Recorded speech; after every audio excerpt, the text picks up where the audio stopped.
जय हिंद साथियों, नमस्कार। कैसे हो आप सब? उम्मीद है सभी बहुत अच्छे हैं, शानदार, लाजवाब हैं, ज़बरदस्त, जिंदाबाद हैं और बहुत अच्छे से आप सभी अपनी पढ़ाई और तैयारी में जुटे हुए हैं। बताओ भाई, कैसे हाल चाल है सभी के? सब अच्छे हैं, शानदार, लाजवाब हैं?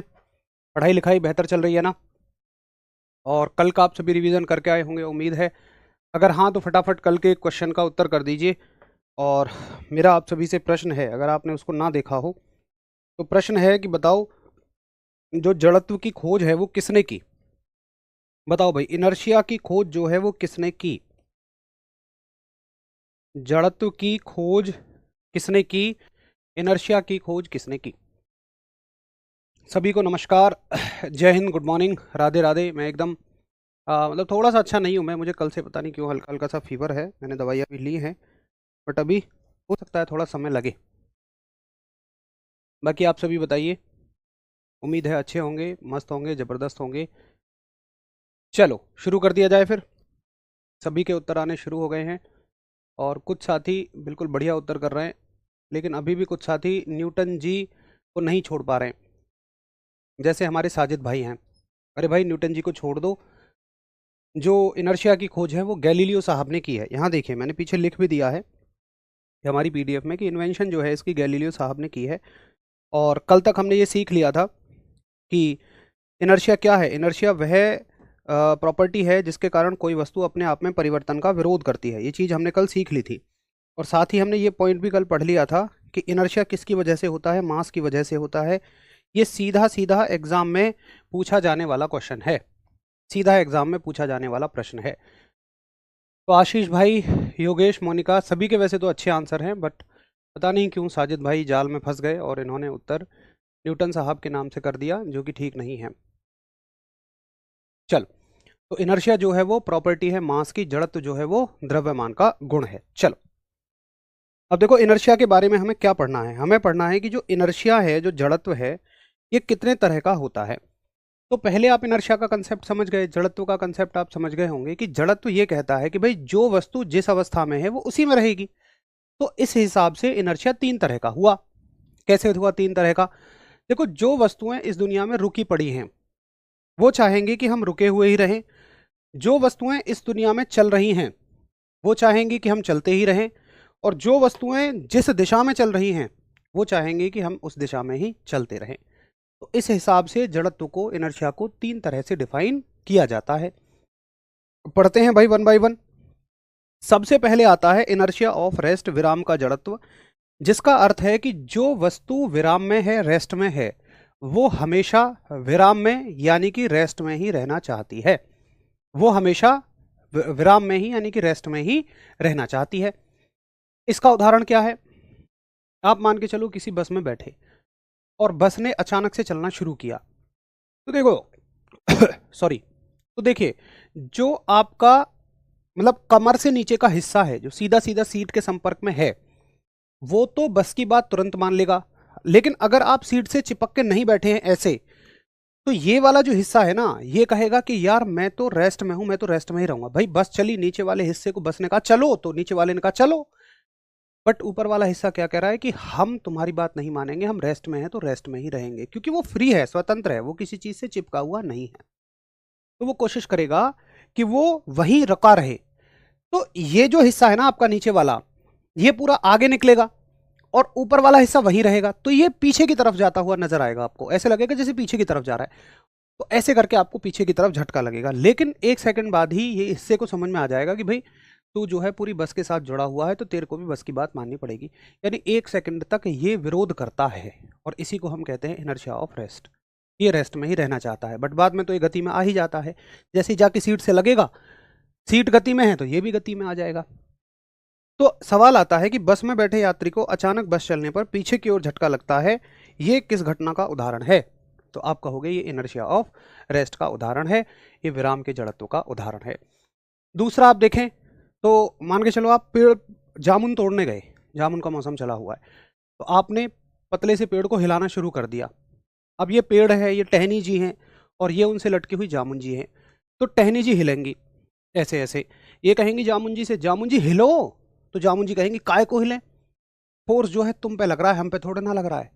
तो टहनी हिलती रहेगी और जामुन वहीं रुकी रहेंगी, क्योंकि ये विराम में है तो विराम में ही रहना चाहेंगी, रेस्ट में ही रहना चाहेंगी, जब तक इन पर डायरेक्ट फोर्स ना लगे, जब तक इन पर सीधा बल ना लगे। लेकिन सीधा बल तो नहीं लग रहा है, सीधा बल तो पेड़ की टहनियों पे लग रहा है। तो ऐसे बार बार होने की वजह से आप किसी भी चीज को बार बार ऐसे करोगे तो वो डेफिनेटली टूटेगी ही टूटेगी, तो ये टूट जाती है। आगे बात समझ में? तो पेड़ को हिलाने पर पेड़ को हिलाने पर उससे फल टूटकर गिरना शुरू हो जाते हैं। अगर मान लो ये जामुन तुरंत इसकी बात मान लेती और इसी के साथ हिलती रहती तो ये कभी भी ना टूटती। तो पेड़ से फलों का टूटना भी इनर्शिया ऑफ रेस्ट पर ही आधारित है। ये बात सबको समझ आती है? अब ऐसे ही आपका आता है, थम्स अप करते रहो। अब ऐसे ही आपका आता है इनर्शिया ऑफ मोशन, यानी कि गति का जड़त्व। देखिए गति का जड़त्व क्या होता है भाई? गति का जड़त्व है कि बस के रुकने पर यात्री को आगे की ओर झटका लगना। अब मान लो आपकी बस चल दी। अब बस चल रही है 40 की स्पीड पे, तो आप कितने की स्पीड पे हो? ये मत कहना 0 की पे, तुम भी 40 की स्पीड पे ही हो। इस बात को तुम तब फील करते हो जब हल्की सी चलती हुई बस से उतर जाते हो, तो तुम देखते हो कि कैसे बस के साथ दौड़ना पड़ता है तुम्हें, क्योंकि तुम्हारा शरीर गति में है। तो जैसे ही बस चल दी, बस 40 की स्पीड पे चल रही है, भाई आप भी 40 की स्पीड पर ही हो। अब अचानक से कोई आ जाए बस के सामने, ड्राइवर ने खींच के ब्रेक मारे, मतलब सडन ब्रेक मार दिए, तो बस तो देखो ब्रेक लगे हुए हैं, ब्रेकों से रुक जाएगी। आपका कमर से नीचे का हिस्सा जो बस के संपर्क में है वो बस की बात मानता है क्योंकि उसके संपर्क में है, लेकिन ऊपर वाला हिस्सा बस की बात नहीं मानता। वो क्या कहेगा कि भाई मैं तो गति में हूं, गति में ही रहूंगा। तो वो एकदम से आगे भगने की कोशिश करेगा। तो जब आप अचानक से, जब आप ऐसी बस में बैठे होते हैं जिसमें सडन ब्रेक लगे, तो आपको झटका आगे की ओर लगेगा। ये भी याद रखना कि किस चीज में झटका कहां लग रहा है, आगे या पीछे। तो बस के रुकने पर झटका आगे की ओर लगता है और इसे हम गति का जड़त्व कहते हैं। एक कंफ्यूजन और बन सकता है यहाँ, क्या बन सकता है? देखिए कंफ्यूजन ये बन सकता है कि जो रुकने पर झटका लगता है ना, रुकने पर ये गति का होता है, रुकने पर गति का जड़त्व होता है और चलने पर विराम का होता है। तो सुनने में उल्टा लगेगा, बट समझना ऐसा क्यों है, क्योंकि इनर्शिया तुमसे डिफाइन हो रहा है, बस से नहीं। बस चल रही है तो तुम चलते रहना चाहते हो, बस रुक रही है तो तुम रुके रहना चाहते हो। तुमसे इनर्शिया डिफाइन हो रहा है, बस से नहीं हो रहा है। मतलब जब बस अचानक रुक गई तो तुम चलते रहना चाहते हो, और जब बस अचानक से चल गई तो तुम रुके रहना चाहते हो। इसलिए ऐसा उल्टा लगता है, क्योंकि इनर्शिया तुमसे डिफाइन हो रहा है। तो भाई फटाफट से एक बार थम्स अप करो कि हाँ जी भैया, मुझे आपकी ये दोनों बात समझ में आ गई हैं, फिर मैं आगे बढ़ूं। और नोट तो आपको करना ही नहीं है।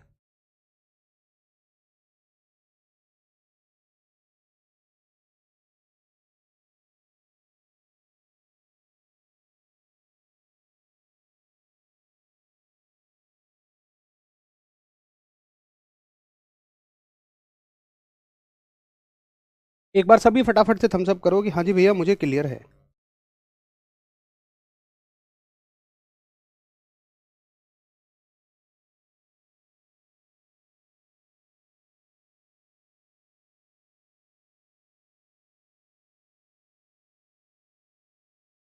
ठीक है, चलो अब देखो तीसरा तो बड़ा आसान है, inertia of rest. Inertia of rest को समझना बड़ा आसान है। मान लो आप साइकिल लेके जा रहे हो, एक रोड बिल्कुल सीधे सीधे जा रहे हो, आप एक रोड पर चल रहे हो, सड़क पर चल रहे हो, बिल्कुल सीधे सीधे चल रहे हो, और आपको अपनी साइकिल को अगर मोड़ना है तो आप ऐसे तो कहोगे नहीं साइकिल जी मुड़ जाओ, ऐसे कहने से तो साइकिल मुड़ेगी नहीं, क्योंकि वो जिस डायरेक्शन में चल रही है उसी डायरेक्शन में चलती रहेगी जब तक कि उस पर आप बाहर से एक फोर्स ना लगाओ। तो हम फोर्स लगाने से पहले की बात कर रहे हैं। तो कोई भी चीज़ अपनी ही डायरेक्शन मेंटेन करके रखेगी जब तक कि उस पर कोई आप एक्सटर्नल फोर्स ना लगाओ। ठीक है, तो ये हो जाएगा दिशा का जड़त्व, इनर्शिया ऑफ रेस्ट। हालांकि यहाँ से सवाल नहीं पूछा जाता, पिछले दोनों से ही ज़्यादा सवाल पूछा जाता है। अब देखो ये हो गया आपका इनर्शिया। चैप्टर पढ़ रहे हैं हम गति के नियम, लॉज ऑफ मोशन। उनको समझने से पहले, लॉज ऑफ मोशन को समझने से पहले हमें इसको समझना बड़ा ज़रूरी था। अब चलते हैं लॉज ऑफ मोशन की तरफ, गति के नियमों की तरफ। देखिए आप एक पहले ना बल की सिंपल सी डेफिनेशन समझें कि बल क्या है, फोर्स क्या है। तो भाई फोर्स क्या है कि जैसे मान लो ये एक बॉक्स रखा हुआ है जमीन पर, ठीक है। अब अगर मैं इस पर एक धक्का लगाता हूं, एक फोर्स लगाता हूं, तो फोर्स क्या करेगा? इसको फोर्स इसको चला देगा। अगर मैंने इस पर धक्का लगाना शुरू किया तो फोर्स क्या करेगा, इस चलती वस्तु को, रुकी हुई वस्तु को चला देगा। बड़ी सिंपल सी बात है। अगर मैंने इस पर, जब ये इधर चल रही है और मैंने इस पर इधर से एक फोर्स लगाया तो ये रुकी हुई वस्तु को चला देगा। या ये अगर इधर की तरफ चल रही है, इस डायरेक्शन में चल रही है, और मैंने ऊपर से या नीचे से एक फोर्स लगा दिया तो ये इसकी दिशा को बदल देगा, ऐसे चला देगा। तो हम कहते हैं कि यार फोर्स ना एक धक्का है, एक पुश है, जो रुकी वस्तु को चला देगा, रुकी वस्तु को चला देगा, चलती वस्तु को रोक देगा और वस्तु की दिशा को परिवर्तित कर सकता है। फोर्स ऐसी चीज है, बल ऐसी चीज है कि जो ये सारे काम कर सकता है। ठीक है, चलो, तो ये हो गया आपका फोर्स, कि भाई रुकी वस्तु को चला देगा, चलती वस्तु को रोक देगा और वस्तु की डायरेक्शन को चेंज कर सकता है। इसको हम फोर्स कहते हैं। एक बार थम्स अप करो कि जी भैया मुझे ये फोर्स की एक बड़ी बेसिक सी डेफिनेशन समझ में आ गई है।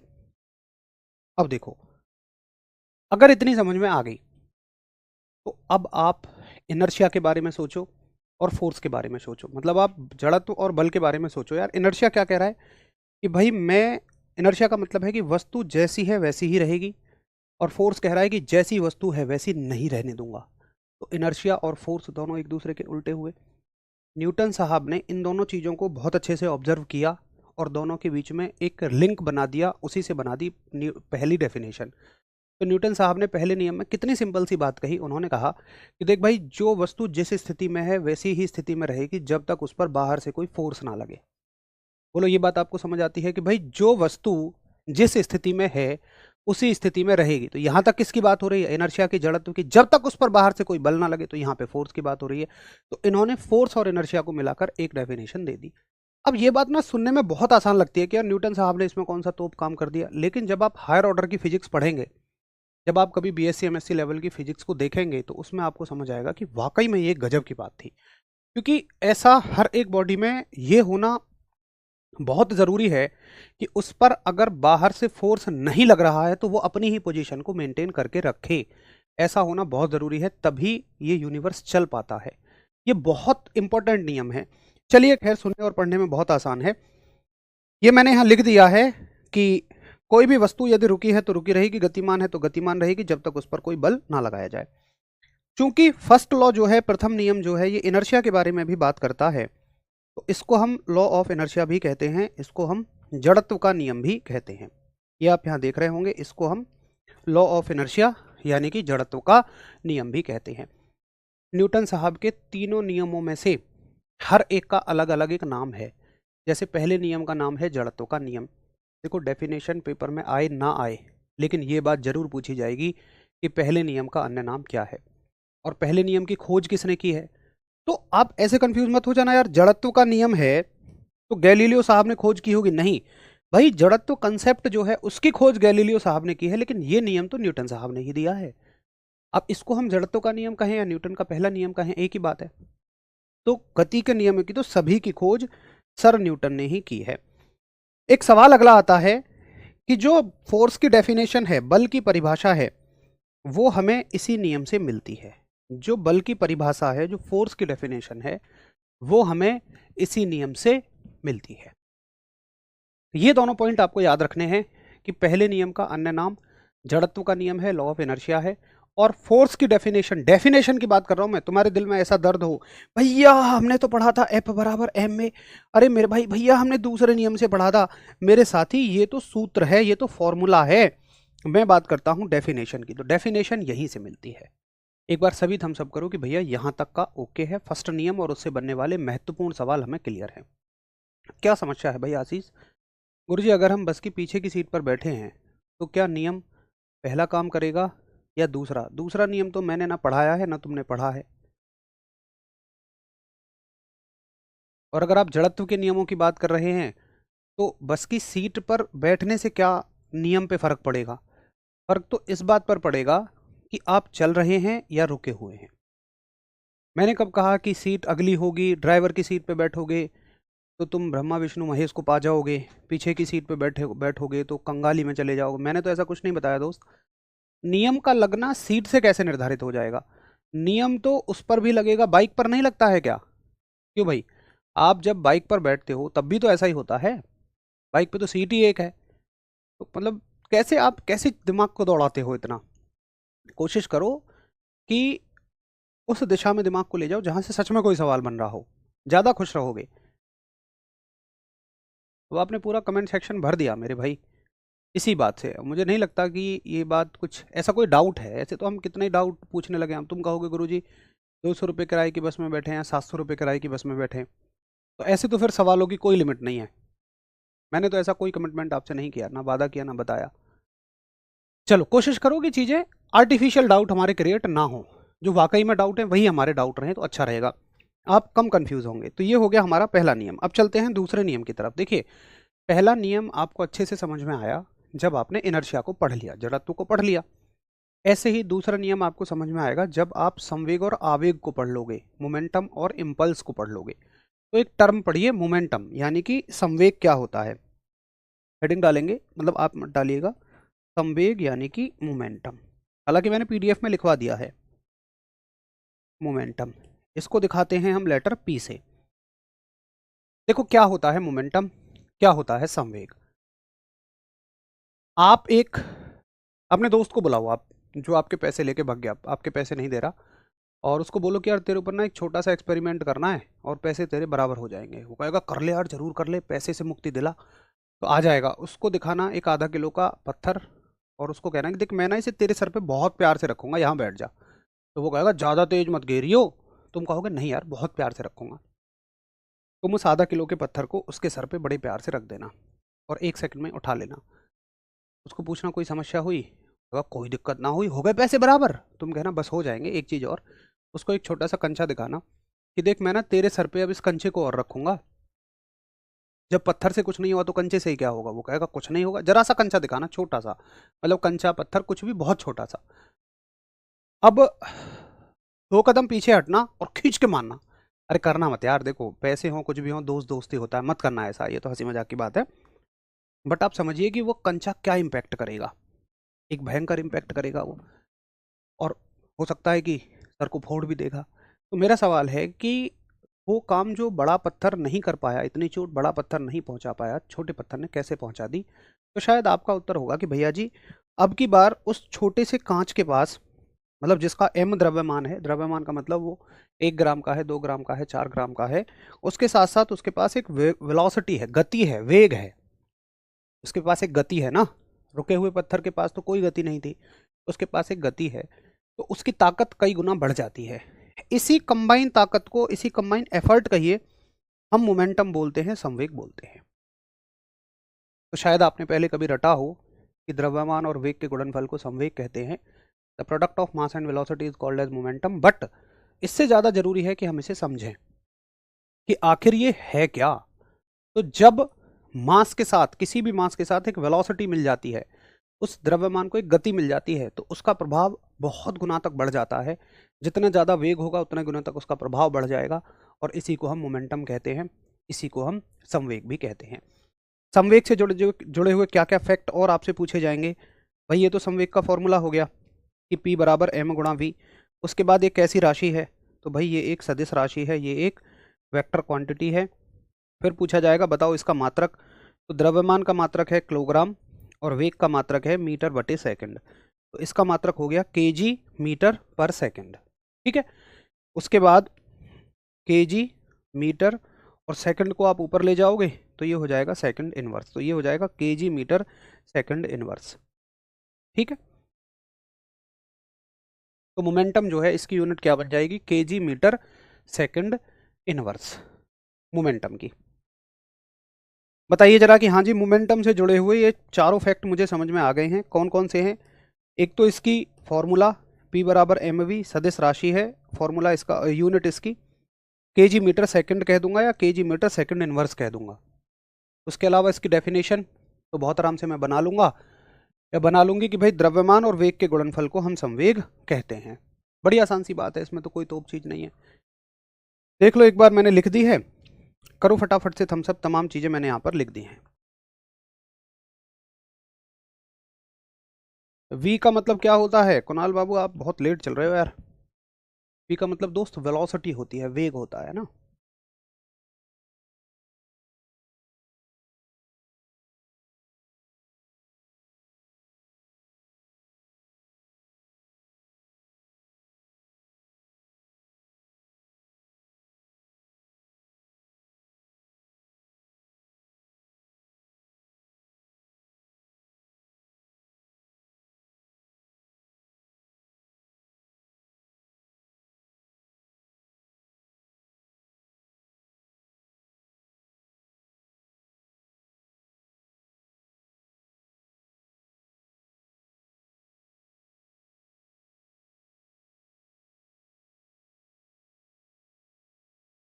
चलो क्लियर है। तो ये हो गया आपका मोमेंटम बराबर मास इनटू वेलोसिटी, द्रव्यमान बराबर संवेग बराबर द्रव्यमान गुणा वेग। सभी को क्लियर है, ओके है। कुणाल भाई मुझे लग रहा है आप थोड़ा सा बीच में से जुड़े हैं दोस्तों। देखो प्लीज़ बुरा मत मानिएगा, मैं रिक्वेस्ट कर रहा हूँ आपसे कि वी का मतलब आप जैसे पूछ रहे हैं फिर कह रहे हैं एक बार और रिपीट कर दीजिए, ये चीज़ें नहीं समझ में आएंगी आपको जब तक कि आप एक बार शुरू से सारी क्लासेस को नहीं देखेंगे। तो प्लीज़ रिक्वेस्ट है,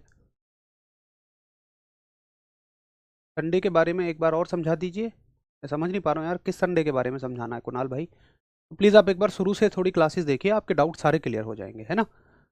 चलो कौन से संडे के बारे में समझाना है समझ नहीं आ रहा है। अब देखो एक बात आप समझिए कि जैसे मान के चलिए एक बॉल है, ठीक है। ये एक बॉल है, मान लो ये 1 किलो की बॉल है, 1 किलो की होती नहीं है बट मान लो ये 1 किलो की बॉल है और इसका जो वेग है मान लो ये 20 मीटर पर सेकंड से आ रही है, ठीक है। तो इसका मोमेंटम कितना हो जाएगा, आप कहोगे भैया इसका संवेग हो जाएगा द्रव्यमान गुणा वेग, तो 20 एकम 20, इसका मोमेंटम हो जाएगा 20। अब यहाँ पर एक फील्डर तैनात है, ये किसी के बल्ले से लग के आ रही है और यहाँ पर एक फील्डर तैनात है जिसको इस बॉल को पकड़ना है, ठीक है। अब अगर उसके पास दो ऑप्शन है, आपने देखा भी होगा कि जैसे ही वो अगर अपने हाथों को यहीं रखेगा तो बॉल आएगी और एकदम से उसके हाथ पे बहुत तेज चोट लगाएगी। तो उसके पास दूसरा ऑप्शन होता है कि वो जैसे ही बॉल हाथ में आए तो वो हाथों को पीछे खींच ले, यानी कि वो बॉल के साथ अपने हाथ के कांटेक्ट टाइम को बढ़ा दे। मेरी बात ठीक है। देखिए अगर यहां पे दोनों चीजों में क्या हो रहा है, अगर उसने कोशिश की यहीं बॉल को पकड़ने की तो इसका मतलब हमें बॉल को रोकना है। और बॉल को रोकने का अर्थ क्या है, अगर आप 1 किलोग्राम के द्रव्यमान को वेग को जीरो करोगे तो मोमेंटम भी कितना हो जाएगा, जीरो हो जाएगा। 1 गुणा 0 0 हो जाएगा। मतलब मेरा ये है कि मुझे 20 के मोमेंटम को जीरो करना है। अब 20 के मोमेंटम को अगर मैं जीरो करूंगा तो भाई मेरे हाथ पे एक चोट लगेगी। अब अगर उस चोट को मैं ऐसे सहन करूंगा, यानी कि विद इन बहुत कम समय के लिए सहन करूंगा, तो चोट ज्यादा होगी। और अगर मैं हाथों को पीछे खींच लूंगा तो समय बढ़ जाएगा लेकिन चोट कम हो जाएगी। तो फील्डर क्या करता है, फील्डर हमेशा यही करता है कि भाई वो अपने हाथों को ना पीछे खींच लेता है, ऐसे करके यहां से ऐसे पीछे खींच लेगा और बॉल जो है फिर वो यहां ना आके यहां रुकती है। तो मैं क्या समझाना चाह रहा हूं आपको, मैं ये समझाना चाह रहा हूं कि जब भी किसी बॉडी का मोमेंटम चेंज होता है, जब भी किसी बॉडी का संवेग परिवर्तित होता है तो एक फोर्स लगता है एक टाइम के लिए, एक फोर्स लगेगा कुछ समय के लिए। अब ये आपके ऊपर है, अगर आप समय बचाना चाहते हो तो भाई फोर्स ज़्यादा लगेगा, चोट ज़्यादा लगेगी। और अगर आप समय को बढ़ा दोगे तो फोर्स कम हो जाएगा। तो अभी हमने ये सीखा कि यार अगर किसी बॉडी का मोमेंटम चेंज होगा ना, अगर किसी वस्तु का संवेग में परिवर्तन आपको करना है, भाई ये संवेग ही तो परिवर्तित कर रहा हूं मैं, 20 से 0 कर दिया मैंने, यानी कि चेंज इन मोमेंटम अगर आप करने की कोशिश करोगे, अगर आप किसी भी बॉडी के मोमेंटम को चेंज करने की कोशिश करोगे तो आपको एक बल सहन करना पड़ेगा कुछ समय के लिए, एक फोर्स आप पर लगेगा कुछ टाइम के लिए। इसको आप कैसे भी समझ लो, जैसे मान लीजिए कोई बाइक आ रही है, तो बाइक चल रही है, इसका मतलब उसके पास एक मोमेंटम है, मास भी है, वेलोसिटी भी है उसकी कुछ। और अगर आप उसको रोकना चाहते हैं, मान लो आप उसके सामने खड़े हो गए, तो डेफिनेटली बाइक आपसे टकराएगी। हो सकता है बाइक रुक जाए लेकिन आपको तो एक अच्छी खासी चोट लगेगी और अच्छे बहुत कम समय के लिए लगेगी। तो जब भी समय कम होगा तो चोट ज़्यादा लगेगी, फोर्स ज़्यादा लगेगा। तो संवेग में परिवर्तन जो होता है वो बल गुणा समय के होता है और इसी कंबाइंड टर्म को हम आवेग कह देते हैं, इम्पल्स कह देते हैं। हम कह देते हैं एक नई टर्म बना दी हमने जिसका नाम है आवेग यानी कि इम्पल्स। तो इम्पल्स को चाहे तो आप ये कहिए कि ये बल गुणा समय होता है या कहिए संवेग में परिवर्तन होता है। यानी कि या तो इम्पल्स को आप ये कह देते हो कि फोर्स इनटू टाइम है, या इम्पल्स को आप चेंज इन मोमेंटम है। मतलब ये जो झटका लग रहा है ना, ये जो चोट लग रही है, इसका नाम ही इम्पल्स होता है। आप बाइक लेके जा रहे हैं, बाइक किसी ब्रेकर पे चढ़ गई, एकदम से झटका लगता है, वो इम्पल्स है। उसको कैलकुलेट करोगे, कैसे करोगे, तो दो तरीके हैं। या तो ये देख लो कितना बल कितने समय के लिए लगा, या ये देख लो कि बॉडी का मोमेंटम कितना चेंज हुआ। दोनों में से किसी से भी आप इम्पल्स को कैलकुलेट कर सकते हैं, संवेग को आप कैलकुलेट कर सकते हैं। एक बार थम्स अप करो कि ठीक है, मुझे इम्पल्स की डेफिनेशन समझ में आ गई है। अब देखो, आवेग जो है आपका, ये किसके बराबर है? संवेग में परिवर्तन के बराबर है। तो इसके देखो 2 यूनिट निकलती हैं, इसकी 2 यूनिट निकलती हैं। एक तो यहाँ से निकलती है, तो यहाँ से जो संवेग में परिवर्तन की यूनिट, मतलब संवेग की ही तो यूनिट है, तो इसकी यूनिट एक तो संवेग के जैसी होगी, इसका जो मात्रक है, मात्रक, इसकी जो यूनिट है, एक यूनिट तो होगी संवेग के ही जैसी। तुम कहोगे कि भैया उसको लिख ही क्यों ना दो। मैं इसलिए नहीं लिख रहा हूँ क्योंकि पेपर में आवेग की यूनिट नहीं पूछी जाती। ये सवाल आता है कि आवेग की यूनिट किसके जैसी है, तो आपका उत्तर होगा कि आवेग की यूनिट संवेग के जैसी है। इम्पल्स की जो यूनिट है वो मोमेंटम के जैसी है। ठीक है, तो आप कहोगे कि आवेग का मात्रक जो है भैया जी वो संवेग के ही जैसा है, इम्पल्स की यूनिट जो है वो मोमेंटम के ही जैसी है। एक दूसरी यूनिट यहाँ से निकल जाएगी, बल गुणा समय से। बल का मात्रक न्यूटन है, समय का सेकंड है, तो इसके दोनों मात्रक होते हैं, न्यूटन और सेकंड भी इसका मात्रक हो सकता है। इसमें कोई हैरान होने की बात नहीं है कि एक राशि के एक से ज़्यादा मात्रक नहीं हो सकते, डेफिनेटली हो सकते हैं, 3 भी हो सकते हैं, 4 भी हो सकते हैं। तो ये हो गया किसके बारे में बात? इम्पल्स के बारे में बात। तो ये तमाम चीज़ें मैंने लिख दी हैं कि संवेग में परिवर्तन को हम आवेग कहते हैं, और मात्रक हो जाएगा केजी मीटर पर सेकंड। इसके साथ ही न्यूटन सेकंड भी लिख लेना, इसका मात्रक न्यूटन और सेकंड कैसी राशि है? सदिश राशि है। आवेग ये संवेग का भाई है एक तरह से। इम्पल्स जो है मोमेंटम का भाई है, वो एक वेक्टर क्वांटिटी है, ये भी एक वेक्टर ही क्वांटिटी है। ठीक है, और सवाल पूछा जाएगा कि खिलाड़ी कैच करते समय अपना हाथ पीछे खींचता है, क्यों? तो आप कहोगे ये इम्पल्स का एग्जाम्पल है, आवेग का उदाहरण है। ऐसा करके वो लगने वाले समय को कम कर देता है और बल को, सॉरी, लगने वाले समय को बढ़ा देता है और बल को कम कर देता है। आज आपकी तबीयत ठीक नहीं लग रही है, अब पता नहीं यार क्या हो रहा है। पिछले 4 दिनों से मुझे ऐसे हल्का हल्का फीवर होता है, बट टेम्परेचर से मैं मेज़र करता हूँ तो फीवर है नहीं। इवन कल मैं हॉस्पिटल भी गया तो डॉक्टर ने भी मेज़र किया, बट फीवर नहीं है। बट वो अंदर अंदर से ऐसा लगता है जैसे फीवर आने से पहले की स्थिति होती है ना। कल प्रॉपर मेडिसिन भी लेकर आया हूँ, दवाई ली, ठीक हो गया, बट सो के उठा हूँ फिर वैसी स्थिति है। मतलब पूरा शरीर टूटा हुआ, बस फीवर सा। जाने क्या हो रहा है, एक बार दोबारा जाना पड़ेगा फिर से। सॉरी उसके लिए यार, थोड़ी सी एनर्जी मेरी कम लग सकती है, मतलब स्थिति ऐसी है कि बिल्कुल शरीर टूटा हुआ है। ये तो ये है कि हाँ, आप सब लोगों का एग्ज़ाम है तो छुट्टी करना कोई ऑप्शन नहीं है। प्लीज़ थोड़ा सा मैनेज कर लो, है ना।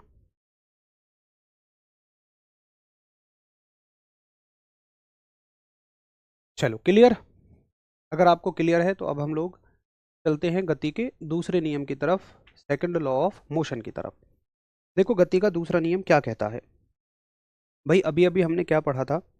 अभी अभी हमने ये पढ़ा कि यार बल और समय के गुणनफल को अगर मैं फोर्स और टाइम की मल्टीप्लाई कर दूं तो मैं इसको क्या कहता हूं? मैं इसको संवेग में परिवर्तन कहता हूं। ठीक है, यानी कि मैं अच्छा यार, काफ़ी सारे कमेंट टाइफॉइड के हैं। हाँ बिल्कुल ठीक कह रहे हो यार, नींद सी भी आती है और पूरे बॉडी में पेन है। टाइफॉइड के सिम्टम्स हैं क्या?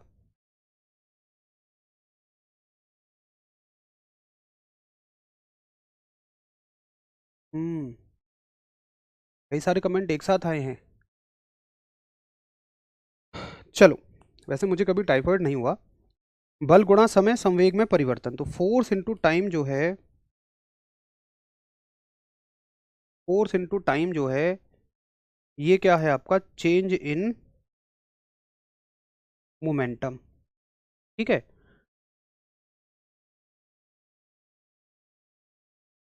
चलो, अभी अभी हमने ये सीखा कि भाई फोर्स इंटू टाइम जो है चेंज इन मोमेंटम है। अब देखो मैं इस फॉर्मूले को थोड़ा सा चेंज करता हूँ। कैसे करता हूँ? मान लो मुझे यहाँ से फोर्स को अलग निकालना है। ठीक, मुझे फोर्स को अलग निकालना है। अच्छा अंकित भाई, मुझे फोर्स को अलग निकालना है, चलो मैं चेक करवा लेता हूँ फिर उसको। मुझे बल को अलग निकालना है, फोर्स को अलग निकालना है। तो फोर्स को मैं अलग कैसे निकालूंगा? अगर मैं फोर्स की वैल्यू निकालूंगा तो फोर्स से समय को हटाना पड़ेगा। अब फोर्स कहेगा समय से कि भैया बहुत दिन हो गए साथ रहते रहते, समय भैया अब हमें थोड़ा सा अकेला छोड़ो। समय से कहेगा कि समय भैया अब हमें थोड़ा सा अकेला छोड़ दो, हमें अपनी ज़िंदगी जीने दो। तो भाई समय कहेगा कि यार मेरे पास क्या ऑप्शन है, अगर यहाँ समय इधर मल्टीप्लाई में है तो इधर उसके पास एक ही ऑप्शन है कि वो बराबर के निशान से दूसरी साइड चला जाएगा, है ना। समय के पास केवल एक ऑप्शन है कि वो बराबर के निशान से दूसरी तरफ चला जाएगा, और अगर यहाँ ये मल्टीप्लाई में है तो यहाँ डिवाइड में जाएगा, प्लस में होता है तो माइनस में चला जाता है। तो भाई समय जो है वो यहाँ जाके किस में चला जाएगा, उसके पास एक ही ऑप्शन है कि वो डिवाइड में चला जाए। तो फॉर्मूला बन गया हमारा, एक नई चीज हमने यहाँ से ड्राइव की है कि भाई बल जो है, फोर्स जो है, वो संवेग में परिवर्तन बटे समय है। इंग्लिश वाले साथी कैसे कहेंगे, अगर टाइम को यहाँ मैं भेज दूंगा तो कुछ इस तरह से मैं इस फॉर्मूले को लिख सकता हूँ। अब मुझे एक बात बताओ कि इसकी कोई डेफिनेशन बना सकता है? अगर आपने चीज़ों को, पिछली चीज़ों को बहुत ध्यान से पढ़ा है, तो क्या आप ये नहीं कह सकते हो कि भैया जी संवेग में, अगर संवेग में परिवर्तन के नीचे समय का भाग है तो मैं इसकी डेफिनेशन ऐसे बना दूंगी कि संवेग में परिवर्तन की दर को, संवेग में परिवर्तन, समय का मतलब है की दर को बल कहते हैं, यानी कि rate of change in momentum is called as force. आपने फोर्स की डेफिनेशन बहुत रटी होगी, लेकिन आपको रटने की जरूरत नहीं है। असल में अब देखो, आपको कुछ कुछ समझ में आ रहा होगा कि मोमेंटम, इंपल्स और फोर्स लगभग जुड़े हुए हैं। संवेग, आवेग और बल लगभग जुड़े हुए हैं। अरे भाई, जो आवेग में चोट लग रही है, झटका लग रहा है, ये क्या है? ये बल ही तो है, ये फोर्स ही तो है।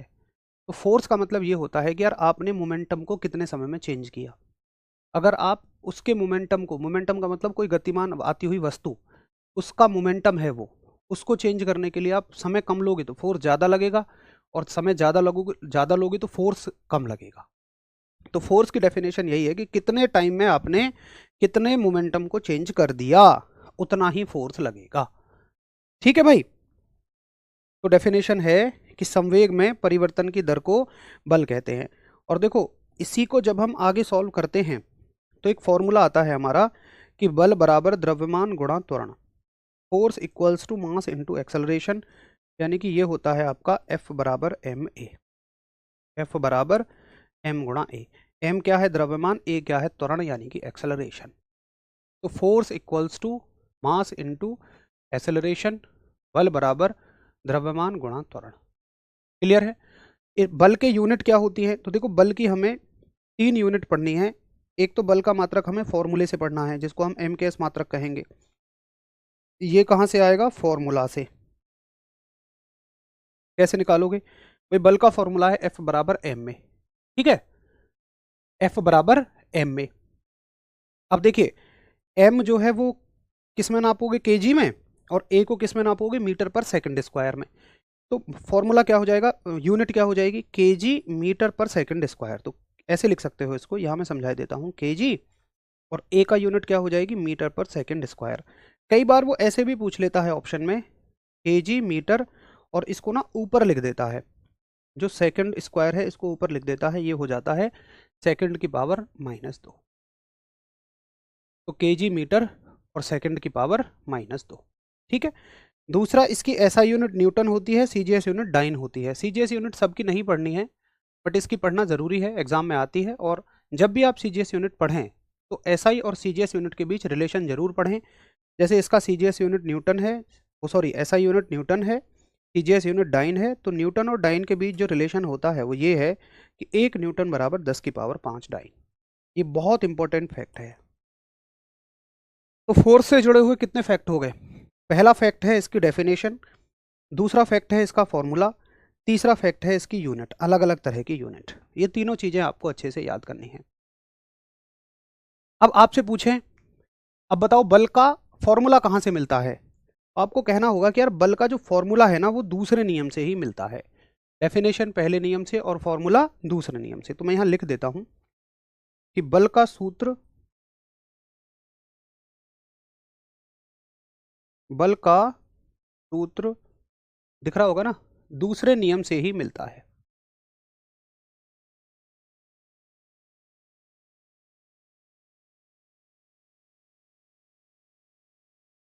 बल का सूत्र दूसरे नियम से ही मिलता है, यानी कि फॉर्मूला ऑफ फोर्स,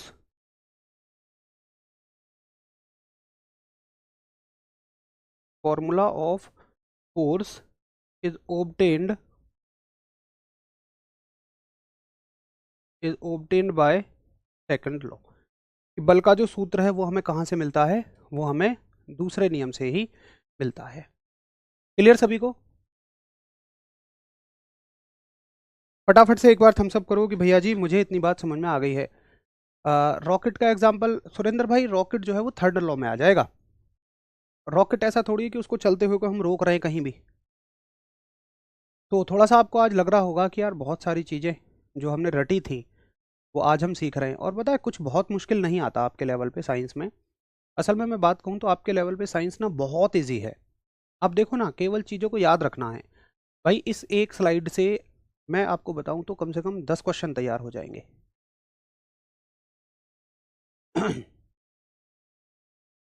सर बहुत ही अच्छा पढ़ा रहे हो, मैं फिजिक्स की स्टूडेंट रही हूँ बट ऐसे किसी को नहीं पढ़ाते देखा। चलो मुझे ऐसा लगता है कि जैसे आप सभी ने विज्ञान को बस रटा हुआ होता है, स्पेशली फिजिक्स को, लेकिन फिजिक्स असल में रटने की विषय वस्तु नहीं है।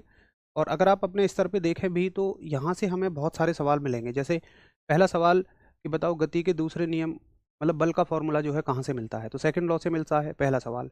दूसरा सवाल डेफिनेशन से बन जाएगा कि संवेग परिवर्तन की दर को क्या कहते हैं, फोर्स कहते हैं। यहाँ पर एक कन्फ्यूज़न है। देखिए केवल संवेग में परिवर्तन दे, रेट ऑफ सॉरी केवल चेंज इन मोमेंटम दे तो वो आवेग है, इम्पल्स है। बट अगर उसके साथ रेट शब्द जोड़ दे, दर शब्द जोड़ दे, तो वो बल बन जाएगा। एक शब्द से डेफिनेशन चेंज हो जाएगी। उसके बाद इसका फॉर्मूला F बराबर m में, उसके बाद इसका SI मात्रक, फिर ऐसा CGS यूनिट, फिर फॉर्मूले से बनने वाली यूनिट, फिर CGS और SI यूनिट में रिलेशन, 1 न्यूटन बराबर 10 की पावर 5 डाइन। कितने क्वेश्चन तैयार हो गए? 7 क्वेश्चन एक स्लाइड से आपके तैयार हो जाते हैं। तो बस हमें चीज़ों को ना याद रखने की ज़रूरत है आपके स्तर पर। चीज़ें कुछ ऐसी बहुत डिफ़िकल्ट नहीं है कि अगर हम एफ़र्ट डालें तो वो हमें समझ में नहीं आएंगी। हाँ, इतना ज़रूर है कि भाई देखो, याद करने के लिए अब आपको एफ़र्ट डालने पड़ेंगे। मेरी ड्यूटी यहाँ ख़त्म हो जाती है। मुझे अंदर से सैटिस्फैक्शन तब मिलता है कि जब मैं आपको यहाँ लिखे हुए स्टेटमेंट को समझा सकूँ। यहाँ मेरी ड्यूटी ख़त्म हो जा सकती है। अगर मैं ये कहूँ आपको समझ नहीं आ रहा कुछ भी मेरा पढ़ाया हुआ, तो मेरी ड्यूटी पूरी नहीं हुई है। बट मेरी ड्यूटी पूरी है। अब ड्यूटी आपकी शुरू होती है इसको याद रखना। मेरी ड्यूटी याद रखने में आपको इतना हेल्प करेगी कि मैं जिन ट्रिक के साथ आपको, अगर हम समझ के चीज़ों को ज़्यादा पढ़ेंगे तो याद रखने में आसानी होती है, लेकिन आपको अगर अच्छे से याद रखना है तो फिर आपको सेल्फ रिवीजन करना ही पड़ेगा। उसके अलावा कोई रास्ता नहीं है। मैं कई बार देखता हूँ साथी कह रहे होते हैं कि सर रिवीजन करवा दो, मतलब हमने चीज़ों के मायने ही बदल दिए। हम मान लो ऐसा कह रहे हैं कि सर ना आप ना मेरा खाना खा लो, मैं बिजी हूँ, आप मेरा खाना खा लो, मेरा पेट भर जाएगा। क्या ऐसा हो सकता है? नहीं। अरे भाई, रिवीजन का मतलब क्या होता है? रिवीजन, विजन को री कर रहे हो आप, तो पहले विजन करो फिर उसको री करो। उसमें किसी दूसरे का क्या इन्वॉल्वमेंट है? भाई आप रिवीजन करोगे, आपके दिमाग में चीज़ें जिस हिसाब से सेट है उस हिसाब से दोबारा सेट होंगी। कोई दूसरा जाने किस तरीके से रिवाइज कराने लगे तो वो तो घपड़ चपड़ हो जाएगी। हम अपनी जिम्मेदारियों से बचते हैं, ऐसी जिम्मेदारियों से। और कई बार मैं तो देखता हूँ कि यूट्यूब पे चल भी जाती है इस तरह की चीज़ें कि चलो भाई रिवीजन करा देते हैं आपका। वो मतलब मुझे नहीं लगता कि जब तक हम अपने दिमाग पे लोड नहीं डालेंगे तो रिवीजन जैसी चीज़ इफेक्टिव है। रिवीजन 100% इफेक्टिव केवल तब है जब आप उसको सेल्फ करें। कई बार होता है ना, हमारे सामने कुछ चीज़ें लिखी हुई हैं या कोई क्वेश्चन लिखा हुआ है मैथ्स का, ईमानदारी से बताना किसके साथ ऐसा हुआ है? हमें लगता है हो जाएगा, लेकिन जब हम उसे करके देखते हैं तब हमें कई सारी चीज़ें उसमें दिखती हैं कि यार ये तो मुझे आती ही नहीं है। तो देखने से नहीं होता है, होता है जब हम करके स्वयं देखें तब पता लगता है अच्छा ये गलती यहाँ है। उसी को कहते हैं रिवीजन। तो वो तो आपको अपना करना ही पड़ेगा। चलो, अब तीसरा नियम, गति का तीसरा नियम बेहद आसान नियम है। ये तो खैर सब बिल्कुल अच्छे से पढ़ के रहते हैं। सबसे ज़्यादा मुश्किल पहले और दूसरे नियम को समझने में है। तो भाई गति का तीसरा नियम, आप चाहे जिस भी धर्म से संबंध रखते हों, आपके धर्म ग्रंथों में बहुत पहले से लिखा हुआ है। और वो ये है कि जैसी करनी वैसी भरनी। यानी कि अगर आप इस दुनिया में कुछ भी करते हैं तो उसका उल्टा भी, मतलब उसका कुछ ना कुछ तो आपको रिएक्शन देखने को मिलेगा। भाई आप अच्छा करते हैं तो आपके साथ अच्छा होगा, आप बुरा करते हैं तो बुरा होगा, बट होगा जरूर। ऐसा नहीं है कि आपने किसी का दिल दुखा दिया और आप सोच रहे हैं कि चल यार वो तो भूल गया होगा। वो भूल जाएगा, लेकिन ये जो यूनिवर्स है ना, ये जो प्रकृति है, आप जिस संसार में रह रहे हो, जिस भी आप ईश्वर को मानते हो, वो कभी इस बात को नहीं भूलता। बड़ी गहरी बात मैं आपसे कह रहा हूँ, हर धर्म के साथ कह रहा हूँ मैं, क्योंकि एट द एंड आप सोचोगे, जब देखोगे तो आप पाओगे कि यार सब कुछ एक ही तो है। और विज्ञान उसको प्रकृति कहती है। हम जिसको अलग अलग धर्मों के नाम से, अपने भगवान के नाम से जानते हैं, हम साइंस जो है उसको बस नेचर कह देती है, मानती साइंस भी उसी शिद्दत से है, बस साइंस उसको प्रकृति कह देती है, नेचर कह देती है। तो नेचर में क्या है कि आपने कुछ भी किया तो भाई उसका रिएक्शन तो होगा, उसकी प्रतिक्रिया तो होगी। तो जैसे ही एक बंदूक है ये, और इस बंदूक से आपने, एक बंदूक ने एक गोली को आगे धक्का दिया, ये एक एक्शन है, क्रिया है। बंदूक ने कुछ किया, क्या किया, बंदूक ने इस गोली को आगे धक्का दिया, तो ये गोली भी बंदूक को पीछे की तरफ धक्का देगी, और इस एक्शन का एक रिएक्शन होगा जो कि उतनी ही वैल्यू का होगा। जैसे एक्शन हुआ मान लो 10 न्यूटन का, तो रिएक्शन भी 10 न्यूटन का होगा। बट अगर ये ईस्ट डायरेक्शन में है तो ये वेस्ट डायरेक्शन में होगा, मतलब ये ऑपोजिट डायरेक्शन में होगा। तो थर्ड लॉ ये कहता है, तीसरा नियम ये कहता है कि किसी भी वस्तु पर की गई क्रिया की ऑपोजिट डायरेक्शन में एक प्रतिक्रिया लगाई जाती है, एक्शन के ऑपोजिट एक रिएक्शन लगाई जाती है जो उतनी ही वैल्यू की होती है बट अपोजिट डायरेक्शन में होती है, विपरीत दिशा में होती है। आप देखते होंगे इस रिएक्शन की वजह से जो बंदूक है एकदम से वो पीछे झटका खाती है, पीछे की तरफ हट जाती है, इसको हम बोलते हैं एक्शन रिएक्शन बोलते हैं।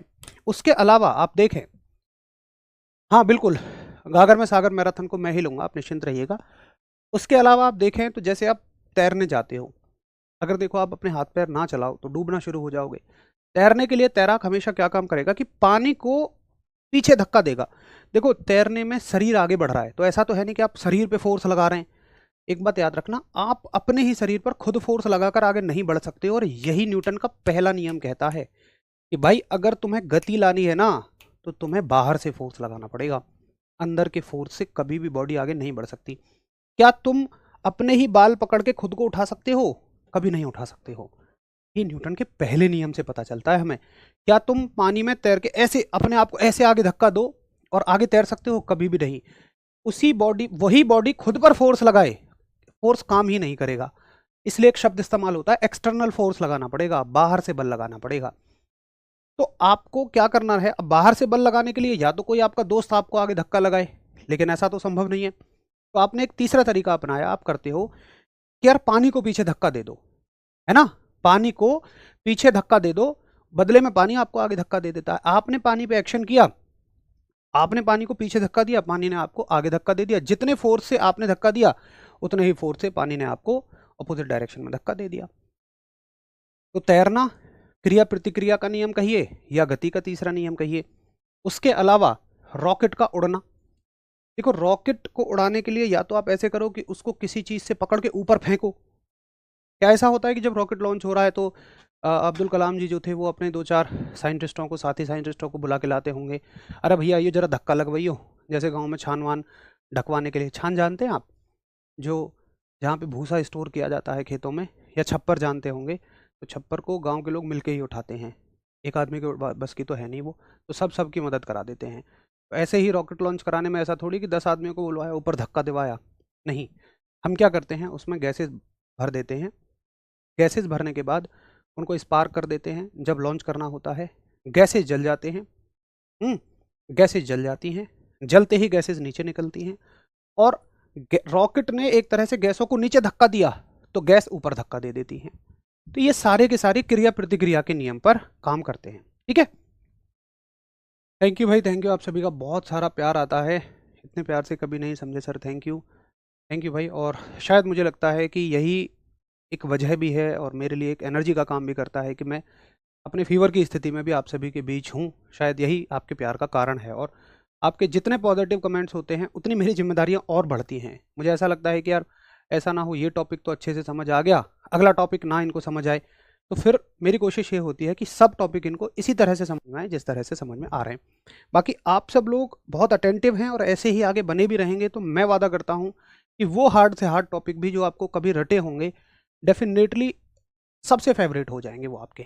मतलब इस पूरे कोर्स के बाद फिजिक्स आपका एक फेवरेट सब्जेक्ट रहेगा, ये मेरा आपसे प्रॉमिस है। चलो तो भाई ये मैंने यहाँ पे लिख दिया है, एक सेकंड रुको, ये सारी चीज़ें कि इसको हम गति के तीसरे नियम को क्रिया प्रतिक्रिया का नियम भी कहते हैं। इस लाइन को अभी छोड़ दो, इसका एक और नाम भी है, इसको अभी छोड़ दीजिए, अभी मैं बताऊंगा। तो ये भी मैंने बता दिया आपको, और ये सारे के सारे एग्जाम्पल इसके हैं। अब सुनो, एक अगली चीज़ है कि इसको हम संवेग संरक्षण का नियम भी कहते हैं। और मैं 100% कह रहा हूं कि इस बात में आप हमेशा कंफ्यूज होते हैं कि आखिर संवेग संरक्षण का मतलब क्या है, मोमेंटम कंजर्वेशन का मीनिंग क्या है। देखिए, मोमेंटम कंजर्वेशन का मतलब क्या है। मोमेंटम कंजर्वेशन का मतलब ये है कि जैसे मान लो ये बंदूक है 1 किलोग्राम की, तो मैं इसको ग्राम में ले रहा हूं, तो ग्राम में 1000 ग्राम की हो जाएगी। और मान लो आपकी गोली है 250 ग्राम की। अब मान लो गोली निकली 100 मीटर पर सेकंड के वेग से, तो बंदूक जो है ना वो पता है कितने मीटर पर सेकंड से पीछे हटेगी। आप इसका मोमेंटम निकाल के देखो, मास इंटू वेलोसिटी निकाल के देखो। इसका मोमेंटम निकालोगे मास इंटू वेलोसिटी, तो 250 में 100 की गुणा करोगे, ये हो जाएगी 250 के आगे 2 जीरो। इसका मोमेंटम इतना आ जाएगा। तो इतना ही मोमेंटम बंदूक का भी होगा। मोमेंटम कंजर्वेशन का ये मतलब होता है। अब मोमेंटम का मतलब खाली वेलोसिटी मत लगा लेना, खाली वेग मत लगा लेना कि भैया जी जितने वेग से गोली आगे जाएगी उतने ही वेग से बंदूक पीछे आएगी। अरे नहीं यार, ये तो कॉमन सेंस की बात है। भाई आपने समान ताकत लगाई एक हल्की वस्तु पर एक भारी वस्तु पर, तो कौन सी वस्तु ज़्यादा तेज जाएगी? डेफिनेटली हल्की वस्तु तेज जाएगी, क्योंकि उसका जो वेलोसिटी है, उसका जो मास है वो कम है, उसका जो वेग है वो कम है, सॉरी उसका जो वजन है वो कम है। अब बंदूक का वजन तो ज़्यादा है ना, तो उसकी वेलोसिटी कम हो जाएगी, ये मतलब होता है। बट ओवरऑल हम ना तो मास की बात करते हैं ना वेलोसिटी की। मैं कह देता हूं कि भाई मोमेंटम दोनों का बराबर रहेगा। अब जिसका मास ज़्यादा है उसकी वेलोसिटी कम हो जाएगी, मतलब जो भारी है वो यार धीमी चलेगी, जो हल्की है वो तेज चलेगी। ये मतलब होता है मोमेंटम कंजर्वेशन का। But but momentum overall conserve रहेगा, वो संरक्षित रहेगा। मतलब क्या है और समझो, जैसे ये हो गया कितना, इकाई दहाई सैकड़ा हजार 10,000 25,000, तो इसकी वेलोसिटी पता है कितनी होगी? मोमेंटम इसका भी 25,000 ही रहना है, तो वेलोसिटी कितनी हो जाएगी इसकी? 25 मीटर पर सेकंड। तो ये देखो 100 मीटर पर सेकंड से इधर जाएगी, लेकिन बंदूक 25 मीटर पर सेकंड से ही आएगी। इसका मतलब क्या है कि देखो इन दोनों की आपस में गुणा बराबर है। ये मोमेंटम बंदूक का है और ये मोमेंटम किसका है? गोली का। तो हम ये कहते हैं कि देखो भाई, किसी चीज का अगर मास ज्यादा है तो वेलोसिटी अपने आप को, सॉरी अगर किसी चीज का मास कम है तो वेलोसिटी अपने आप को बढ़ा लेगी, लेकिन ओवरऑल गुणनफल उसका सेम रहेगा। अगर किसी वस्तु का मास ज्यादा है तो वेलोसिटी खुद को घटा लेगी, लेकिन ओवरऑल गुणनफल सेम रहेगा। इस चीज को हम कहते हैं कंजर्वेशन ऑफ मोमेंटम। और अब तुम ये सोचो कि यार भैया एक बॉल मैंने फेंकी, उस बॉल का मोमेंटम तो मान लो उस बॉल वो 1 किलो की है, 10 मीटर पर सेकंड से चल रही है, तो उसका तो 10 हो गया, तो फिर उसका इतना ही क्यों नहीं है? भाई बॉल का इससे क्या लेना देना है? बॉल एक अलग चीज हो गई।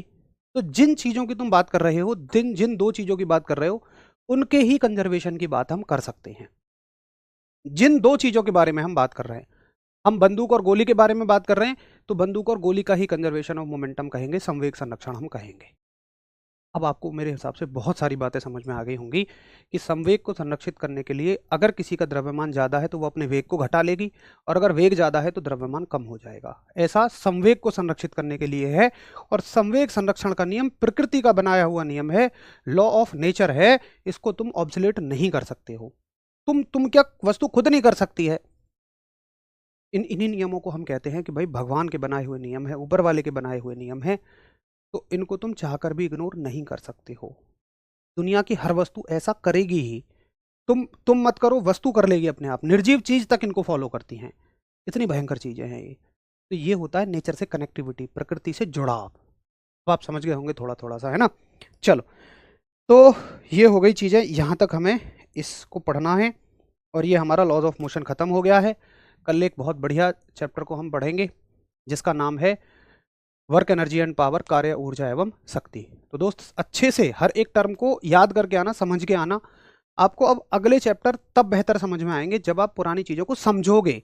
मोमेंटम को रटना नहीं है कि mass into velocity, unit vector है, ये है वो है। उसकी फील बनाओ। फिजिक्स का मतलब है फील आना चाहिए कि अच्छा मास इनटू वेलोसिटी से मोमेंटम बनेगा, और यही चीज़ जब ये मोमेंटम चेंज हुआ तो फोर्स लगा, इसी को इम्पल्स कहते हैं। ऐसे तुम्हें प्रैक्टिकली समझ में आना चाहिए, सामने दिख रही होनी चाहिए चीज़ें। अपने आसपास की दुनिया से तुम जोड़ सको चीज़ों को, तो मानो तुम एक अच्छी फिजिक्स पढ़ रहे हो। चलो ठीक है, तो कल मिलेंगे। तब तक के लिए सभी को नमस्कार, धन्यवाद, जय हिंद।